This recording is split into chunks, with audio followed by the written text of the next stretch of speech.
મહારાષ્ટ્રના deputy CM અને finance minister Ajit પવારે આજે મહારાષ્ટ્રનું 7.20 લાખ કરોડનું બજેટ રજૂ કરી દીધું છે। આવો જોઈએ આ બજેટમાં શું મહત્વની જાહેરાતો કરવામાં આવી છે। સૌથી પહેલાં તો સીએનજી અને એલએનજી ગાડીઓ પર 1% ટેક્સ લાદવામાં આવ્યો છે।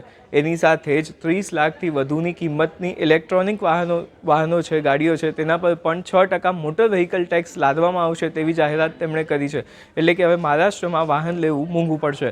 આ સાથે 40 લાખ કરોડના રોકાણના લક્ષ્ય સાથે નવી ઔદ્યોગિક નીતિ પણ જાહેર કરવામાં આવી છે। તો સાથે સાથે એમએમઆર એટલે કે મુંબઈ મેટ્રોપોલિટન રિજન ક્ષેત્રમાં 7 ગ્રોથ હબ બનાવવામાં આવશે તેવી જાહેરાત અજીત પવારે કરી છે। આ ઉપરાંત મહારાષ્ટ્રની લાડકી બહેન યોજના માટે પણ 36,000 કરોડની ફાળવણી કરવામાં આવી છે। સાથે જ તેમણે કહ્યું છે કે એપ્રિલથી નવી મુંબઈ એરપોર્ટથી ફ્લાઇટ શરૂ થઈ જશે। મુંબઈ એરપોર્ટ અને નવી મુંબઈ એરપોર્ટ વચ્ચે મેટ્રોનું નિર્માણ કરવાની વાત પણ અહીંથી અજીત પવારે કરી છે। સાથે જ વઢવાણ પોર્ટ 2030થી સંપૂર્ણ રીતે કાર્યરત થઈ જશે તેવી જાહેરાત મહારાષ્ટ્રના ડેપ્યુટી સીએમ અને ફાઇનાન્સ મિનિસ્ટર અજીત પવારે બજેટમાં કરી છે। અને સાથે જ આ પોર્ટ નજીક એરપોર્ટ અને બુલેટ ટ્રેન સ્ટેશન્સ પણ બનાવવામાં આવશે। આ પણ એક મોટી જાહેરાત બજેટમાં આપણને જોવા મળે છે।